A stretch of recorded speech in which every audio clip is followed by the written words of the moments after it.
You can do everything right. Never miss a payment, never break a rule, and your Social Security benefits can still be suspended. No phone call, no personal warning. If you're living overseas, you might not even know until your debit card gets declined at the grocery store. Here are 5 Social Security changes and enforcement issues every American retiree abroad needs to understand in 2026, starting with the one already catching many expats off guard.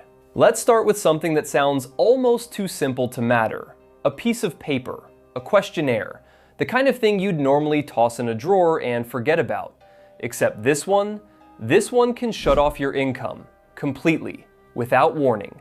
And it's already happening to people right now, somewhere in the Philippines, somewhere in Portugal, somewhere in Mexico. Retirees who did nothing wrong, who followed every rule, and who are sitting there wondering why their bank account suddenly looks a lot emptier than it should.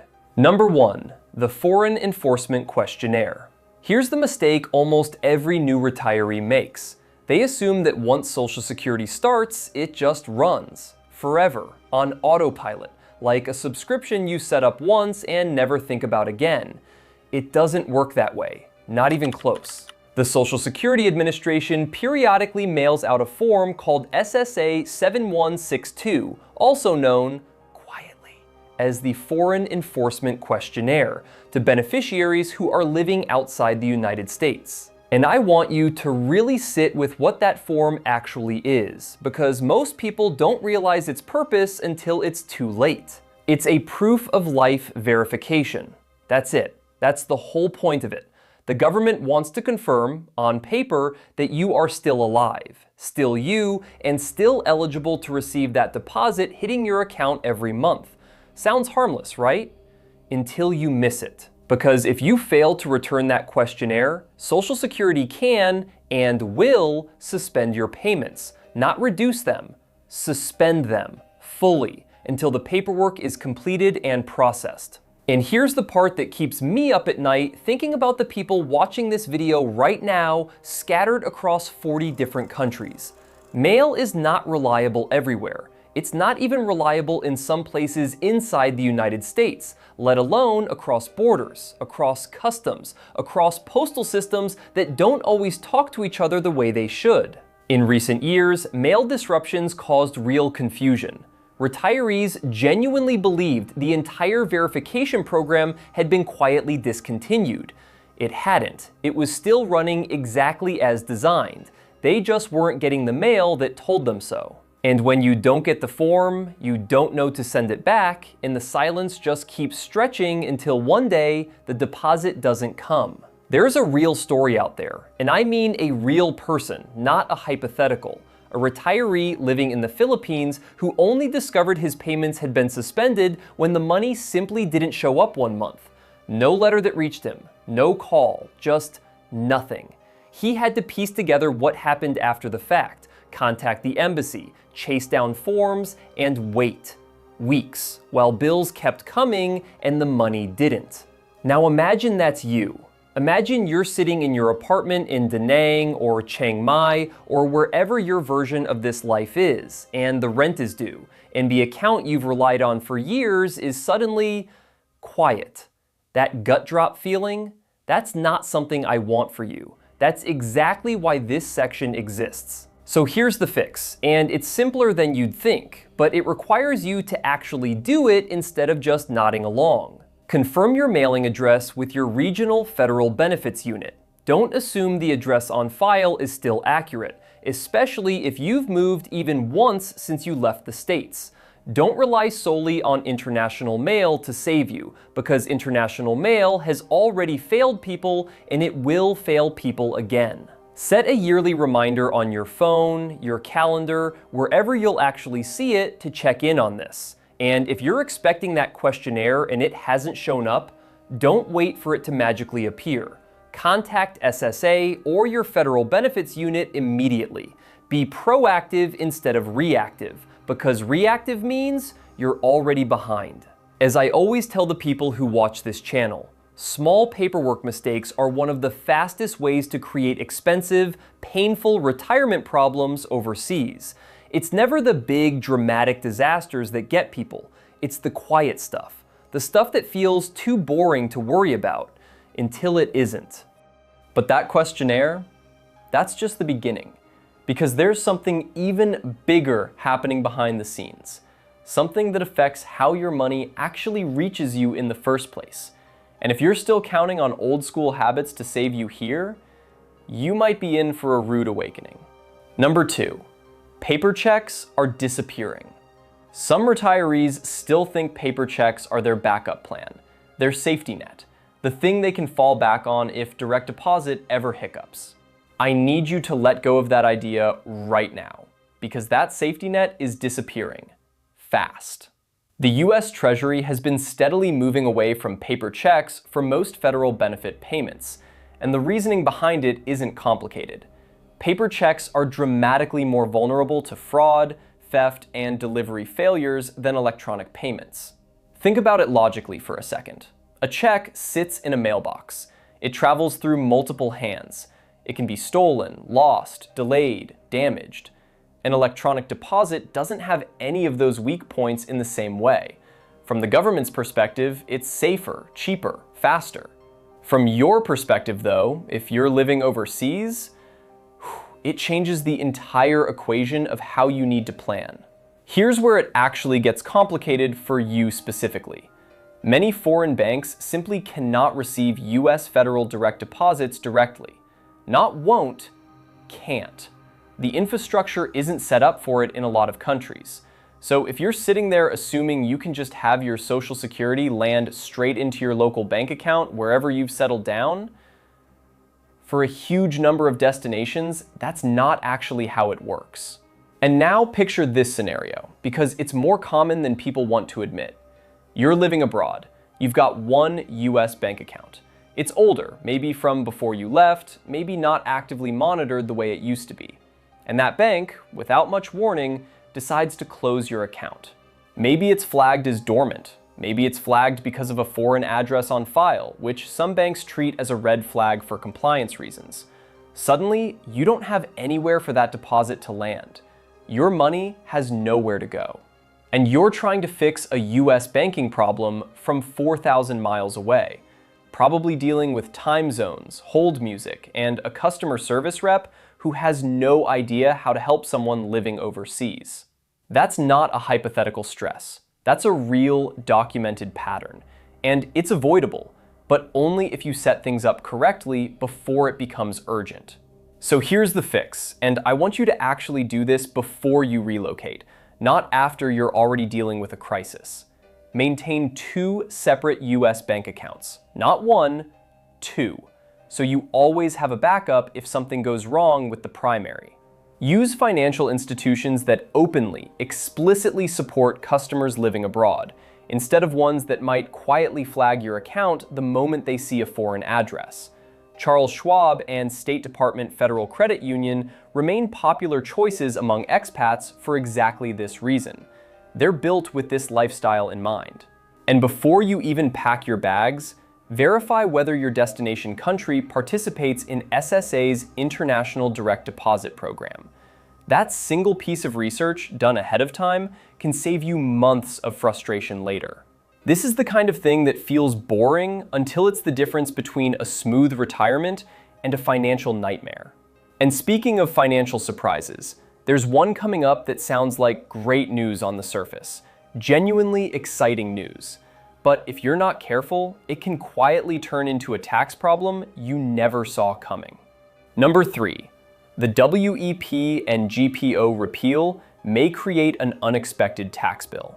Let's talk about something that on the surface sounds like a win, because it is a win for millions of people. But wins can come with fine print, and this one absolutely does.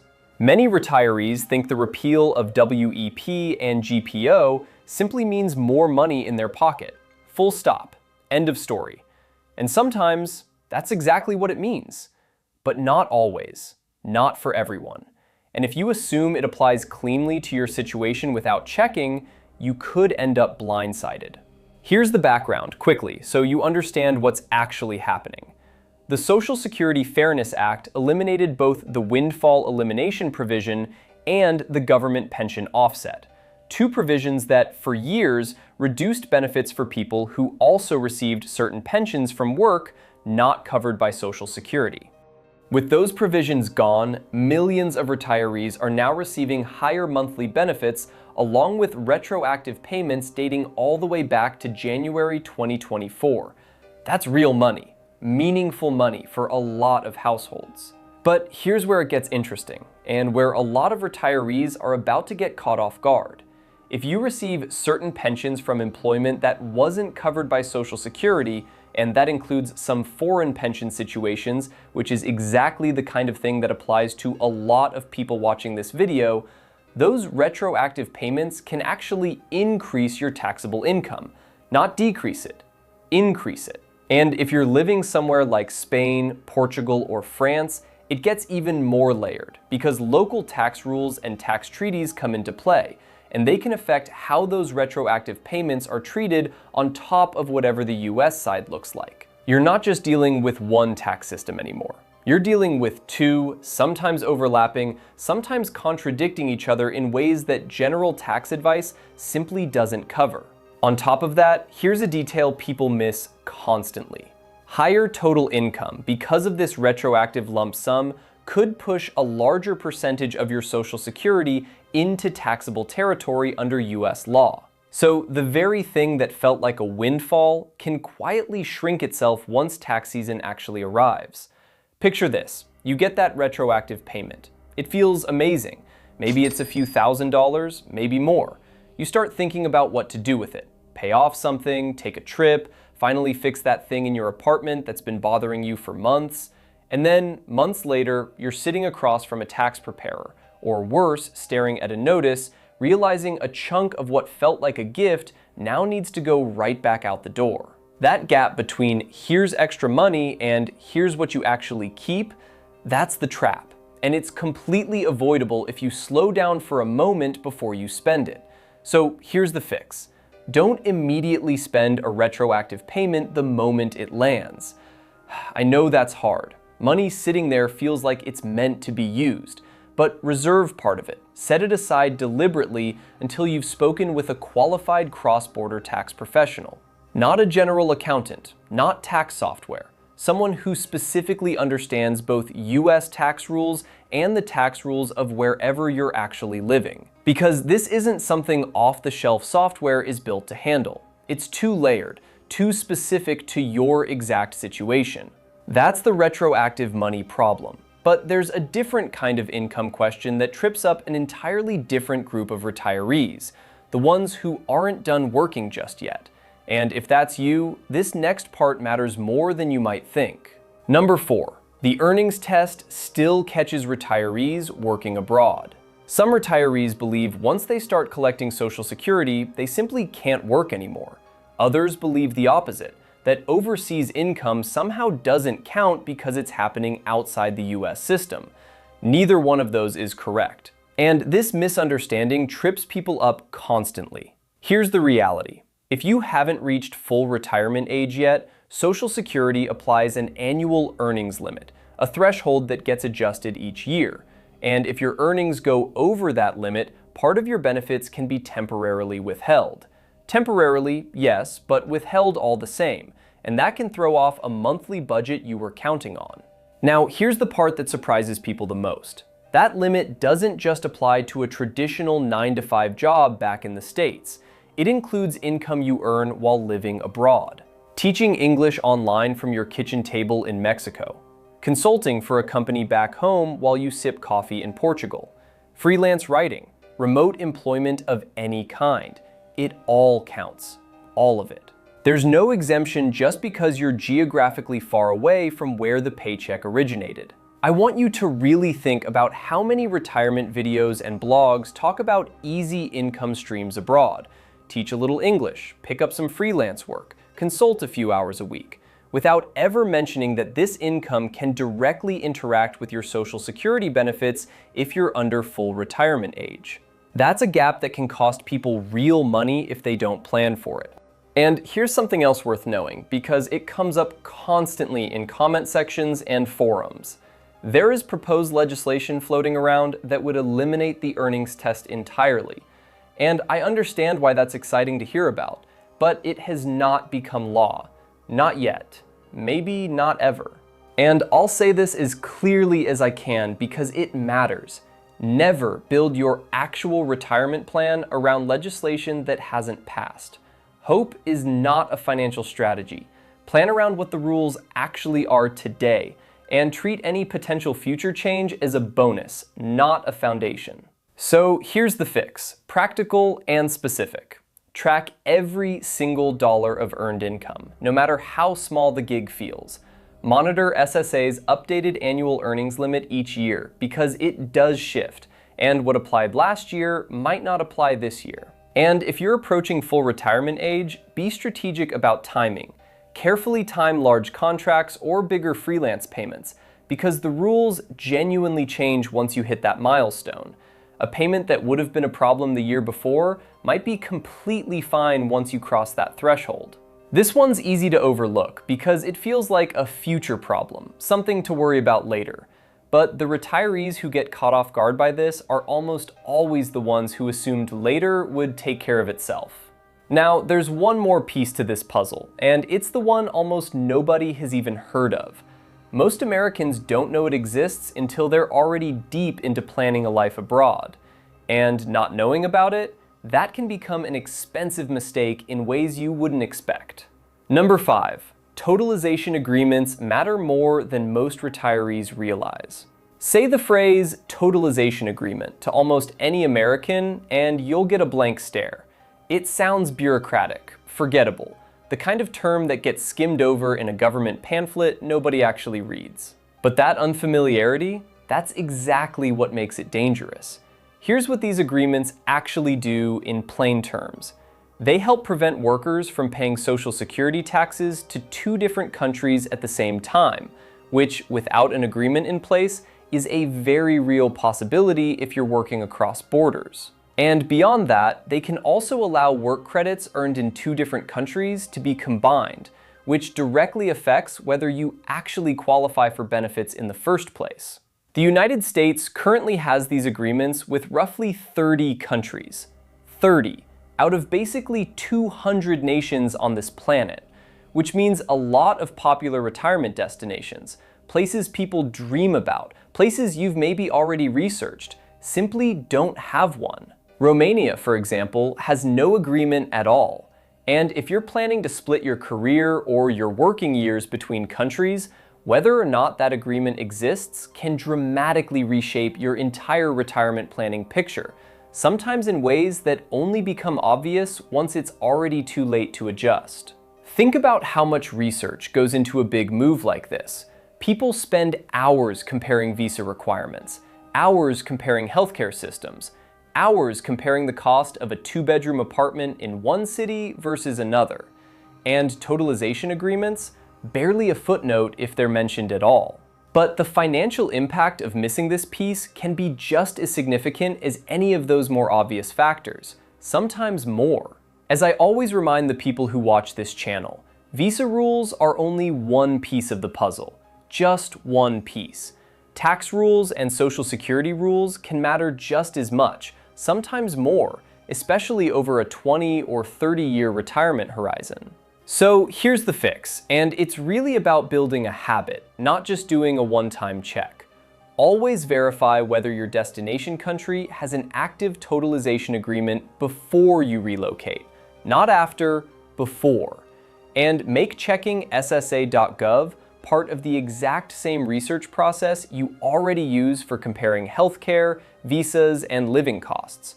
Don't treat it as a separate optional step. Treat it as mandatory, right alongside everything else on your checklist. Because here's the truth underneath all 5 of these. None of this is designed to scare you away from retiring abroad. People are doing it successfully every single day, living full, happy, financially stable lives on the other side of the world. But the ones who thrive long-term, they're the ones who took the time to understand the system, instead of assuming it would take care of itself. 5 issues. Let's be honest, none of them are theoretical. None of them are edge cases dreamed up to make a video sound dramatic. They're happening, right now, to real people living the exact lifestyle you might be planning for yourself. Questionnaires continue to suspend benefits, quietly, without much warning, to people who simply didn't get the mail in time. Paper checks are disappearing, and the backup plan you thought you had might not exist anymore. Retroactive WEP and GPO payments, good news on paper, may create unexpected tax consequences if you're not careful with cross-border tax rules. The earnings test still affects retirees below full retirement age, even when the income comes from teaching, consulting, or freelancing overseas. And totalization agreements remain one of the most overlooked parts of retirement abroad, invisible until the moment they suddenly matter a great deal. The common thread running through every single one of these: Social Security isn't going to manage your retirement for you. It never was designed to hold your hand through every decision.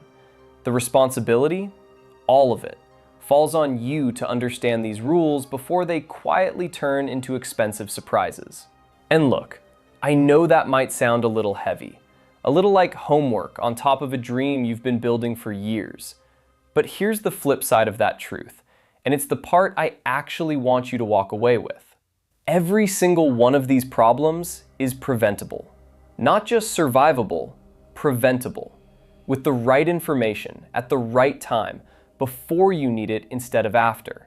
That's the whole reason this video exists. If you want to know where your Social Security check actually stretches the furthest, and which destinations still offer realistic, honest retirement budgets without any of the headaches you just watched unfold, I already broke it all down in another video. Click here and I'll show you one destination that continues to surprise almost everyone who looks into it.